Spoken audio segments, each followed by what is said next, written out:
Hi, beautiful souls and beautiful friends. I'm just hanging out with myself right now, and I got some interesting messages and been reviewing some things, and I have some symbols here and a soul storyboard that I wanted to share that I've been, working with for about a month now, and starting to see some of the messages that my soul had for me right now. I wanted to share a couple of these things because it's in line with the theme of letting go of the self-image and receiving the true self and changing the way that we see ourselves, the ways that we see ourselves, the way that we see ourself and each other and the world and our place in it. And so, there's a lot of amazing, interesting things going on here that symbolize alchemy and change and transformation and healing and clearing the distortions of this false construct of reality.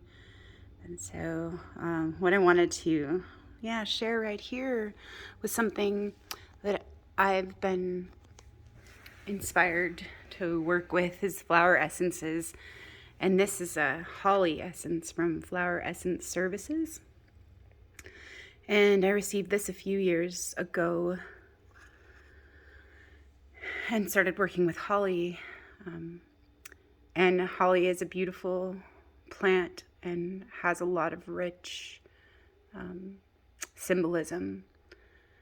And there's so much I could say about holly, but it helps us connect with our true selves.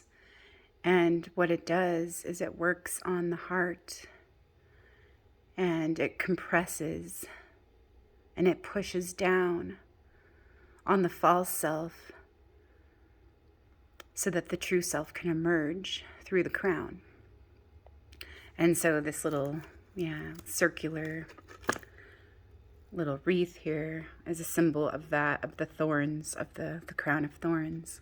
And that going through this, death of the ego or the false self, the separate self, the cut off self, the self that believed it was cut off from everything else and that it's separate from everything else, and had to create a lot of different mental hoops and strategies and identities to maintain itself. And now those things can no longer be sustained, and it needs to be transformed into something else and integrated into the full self, into the whole self, into the true self, into the full self. And so holly is a beautiful plant to work with, and the flower essence is so really amazing how it works on certain energetic levels and emotional levels and psychological levels for that balance and for that healing to become whole, because we already are whole. It's just a matter of integrating those parts that we rejected and that we cast out and bringing them back home and making a space for them with love to grow and be part of that whole. So it's just something I feel like is being asked of us right now to go within ourselves and ask what love is offering us and how is this happening for us right now, and being willing to let certain parts of ourselves die so we can be reborn into something new and something more true, through all of our wholeness and our fullness and everything that we are that we have not yet been able to include. And so, letting go. It's such a perfect time to let go. And here's my soul storyboard that I made, I think it was maybe around August, around my birthday. And this little picture here is a woman like kind of swirling into a vortex, and it's upside down.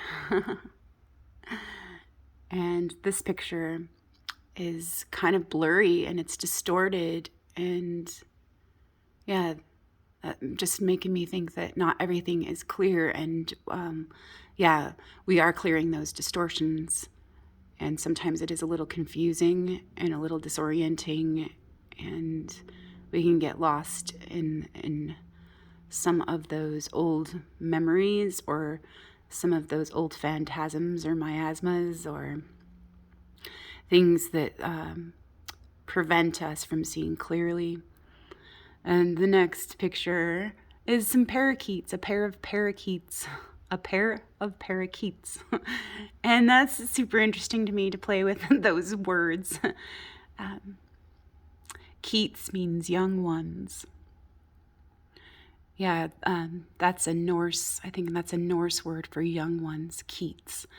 And also, like guinea fowls, the young guinea fowls are called Keats, and so that's pretty fun to me. But a pair of parakeets looking in the mirror, and it's just like, wow, how many of this are there? And just kind of like being mesmerized by that reflection, and like which is the real reality, what we're seeing in the mirror, or like what we're actually seeing through our own eyes, and what are we actually seeing, and how are we seeing ourselves, and how does it affect our relationships, and how like we create reality and our own lives together. So just some off the cuff thoughts right there about that. But yeah, it's kind of fun to look into some of these things. And over here, there is like the honeycomb and the beehive. And there's this bee over here that's going the opposite direction, that's leaving the hive. That's leaving the hive mind. It's like, okay, guys, I'm taking my stuff and I'll see you later. I'm doing my own thing. I'm going my own way. It's like a rogue bee or an errant bee that is just like, all right, guys, you guys are on some weird shit here. I'm going to go. I'll see you later. So, which is interesting because of what's been coming up in certain messages for me about the collective mind, or being in that kind of hive mind mentality, or that Borg artificial mob mentality in a lot of ways, where it's very echo chamber, conformity sort of stuff. Yeah, and next to this, it's a picture. Obviously, this person is in distress, and there's a little kind of microphone or horn of some kind, megaphone or whatnot, to amplify like this distress that's being projected here to the hive. And yeah, so that's interesting that this bee is like, all right, I'm gonna do my own thing. I'm gonna go clean up my own mind and my own life. And yeah, it's something I need to go off, and I need to do it by myself, or I do need to do certain things alone. There are certain things that we need to do alone that nobody else can do for us. And so it is taking that journey, like that hero's journey, and going out into the world to find what we're seeking. And so, yeah, below this, a little picture of an umbrella, and like surrounded by tall grasses, and there's a little bucket and a little shovel and a pail, like for, just playing in the sand and making sandcastles. But it's interesting what lies beneath that surface, or that maybe idyllic scene. What's really, really underneath the surface of that, of this bucket and this pail and this umbrella. Like, yeah, that's something to contemplate. yeah, the light and the shadow as well of everything, because there is a light side and there is a shadow side. There is the seen and the unseen. So underneath that is a picture of this face that's obscured and a snake circling around. And so there is like that seen and unseen, like one eye is open and one eye is closed or being covered up or concealed.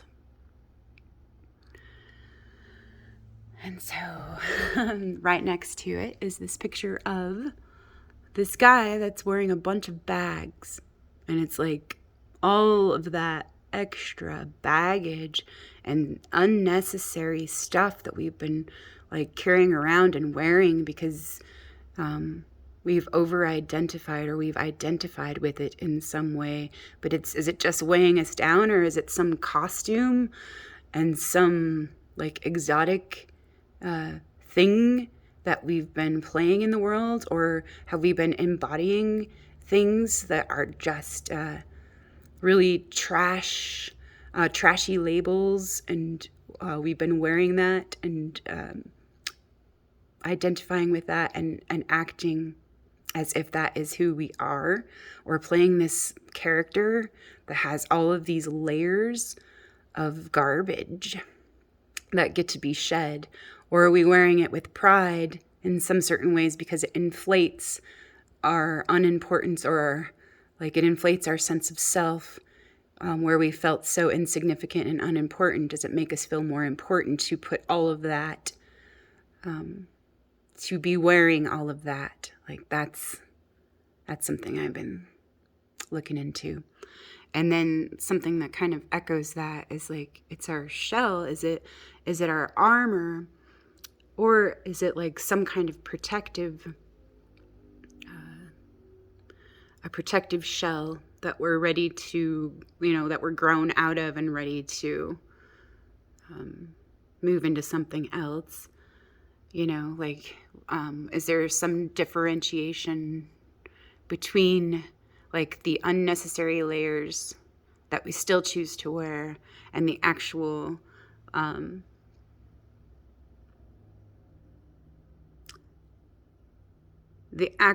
thing that we're embodying or that we're wearing for a little while, that we know is only temporary? Yeah, I don't know. It's just something interesting to think about.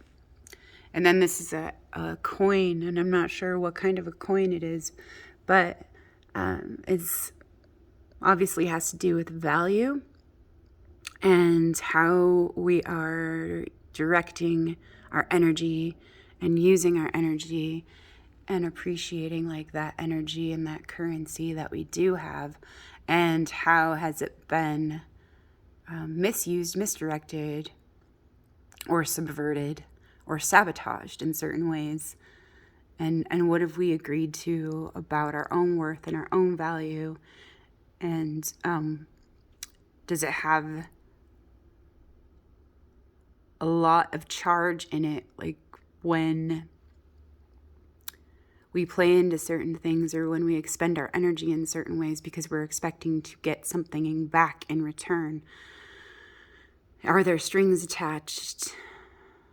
Are we giving to get, or are we giving to give and receive and to share and to be and to regenerate? Like all this love that we love for everything. And so just kind of looking at the reciprocity or the imbalance of getting rather than giving, and taking rather than receiving. Yeah, is there something to see about that? And so back to this column here, like this leads me to think about, where have we caged ourselves, or where have we imposed certain limitations on ourselves? And what can we see about the self-imposed restrictions that we have put on ourselves? And like, are they all in our minds? And there's two people there looking out of the bars, and what kind of mechanisms have we used to try and protect ourselves, and or to cage ourselves in so that we feel more contained? But is that still serving us in many ways? Or are there just like the small payoffs of this temporary security and stability and certainty? You know, what kind of control are we using to make our false selves feel safe or contained in a certain way, but maybe it's not really serving us in other ways, in full ways? And I feel like this is the idealized image that we have in our mind of who we feel like we need to be, and or who others need us to be or want us to be or think we should be, or our image of ourselves that we think we need to be accepted, or to get that love and that acceptance, or to secure our belonging and whatnot. What part are we playing? Or do we feel like what standard of perfection do we hold of ourselves that we think we need to be in order to be worthy of like all the things that we need for our well-being? Like, what can we see about that, and how can we, make that work for us instead of keeping us stuck and rigid and closed off to receiving actually like our own beauty and our own abilities and our own gifts and our own currency and our worthiness to be just as we are and to be here as we are. And so this next picture is a violinist, maybe a couple different musicians playing a piece. And so what songs and what stories and how are we performing in our own lives? How can we look at the ways that we have performed for others or performed for ourselves? Are we doing it out of joy? Are we doing it for other reasons because we think there's going to be certain payoffs that help us reinforce our own cages and our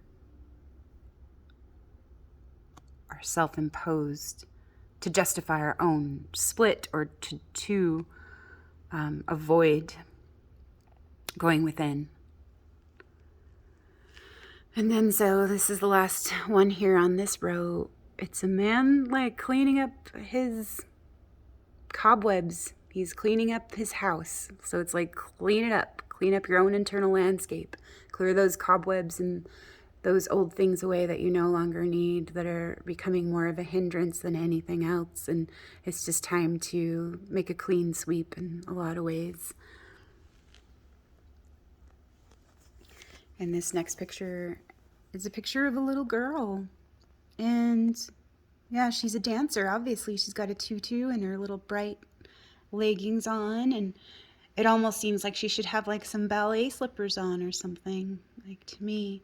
But like just the way that the posture is, it looks like, for me, like what I feel about this is that it's a girl that really, really wanted to dance. But for some reason, now she believes that she can't. And there was something that happened to her where she really, it was so, such a joyful thing for her to express herself, but she was hurt through expressing herself authentically. And now she feels like that wounded child who's not allowed to express herself in her authentic ways because somebody else didn't like it or reacted to it in a way that was hurtful, and she thought she was wrong.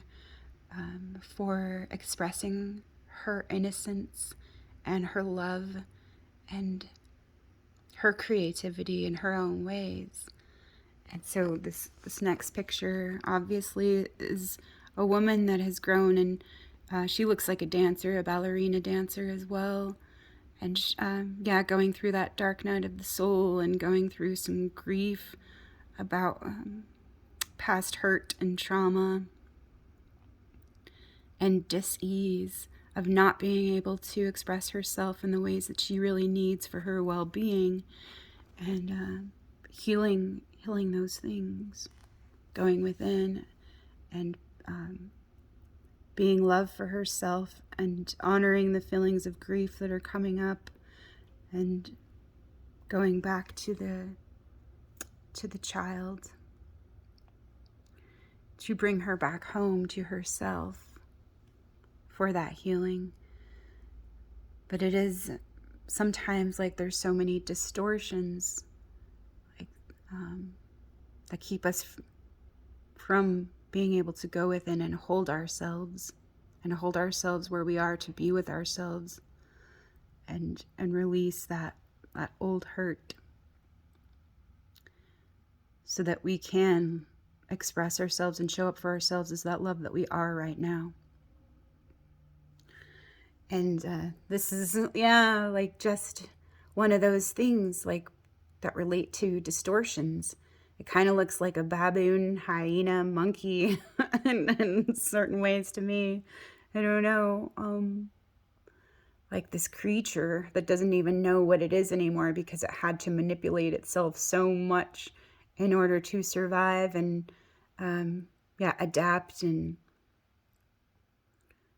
it just doesn't even know, like it's had to go through so much. It's like, that false image of the self, where it makes me think of Sméagol and Gollum from Lord of the Rings, and those mechanisms, those coping mechanisms,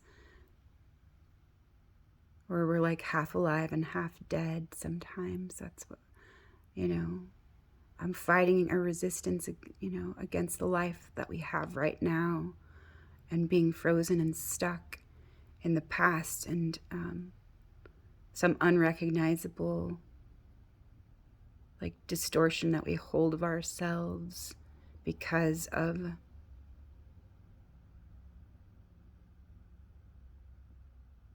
the things we had to choose to self-preserve and preserve ourselves. And so like kind of letting go of a lot of guilt and shame and a lot of things, pride and vanity, and forgiving ourselves for not knowing how we contributed and perpetuated our suffering. And then these last few pictures on the bottom row, a veil, like obviously a lot of women in veils, and this is huge. And so it makes me think of the seen and the unseen, and the things that have been concealed and the things that are being revealed, and also like that there is value in both. And it's really awesome to me in a lot of ways, like what the veil can symbolize. The veil can symbolize ignorance, but it can also symbolize empowerment and choosing to conceal certain things. Because we don't need to wear our power like a huge shiny badge. We don't have to prove it to anyone or show it off to anyone. Is when we, reminds me of the message of Dragonfly.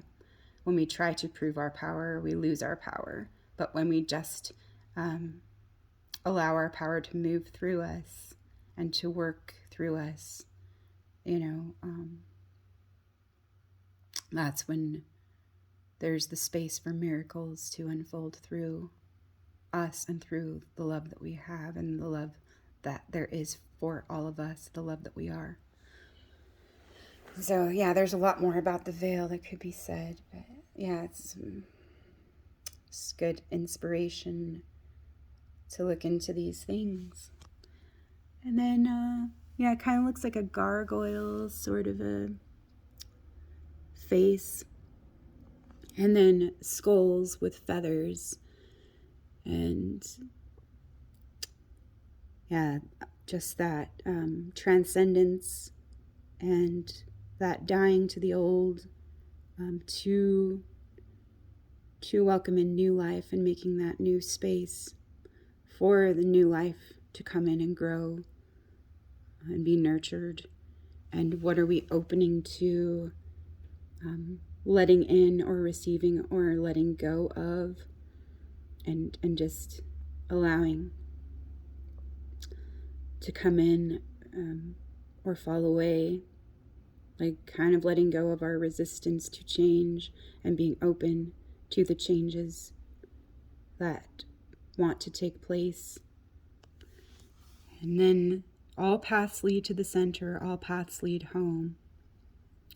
And so, yeah, even though we go on quite the adventure in our little labyrinth, in the maze of our own making and our mental mazes and strategies, we can come home to ourselves through that love that we do have for ourselves and that acceptance of where we are and where we've been and where we're going, and just having that faith that love will lead us and life will lead us back home to ourselves, to our true selves, and to our fullness, and to the truth of who we really are, and to our own healing. There's circles, concentric circles there, and all of the directions that all lead out and lead back in.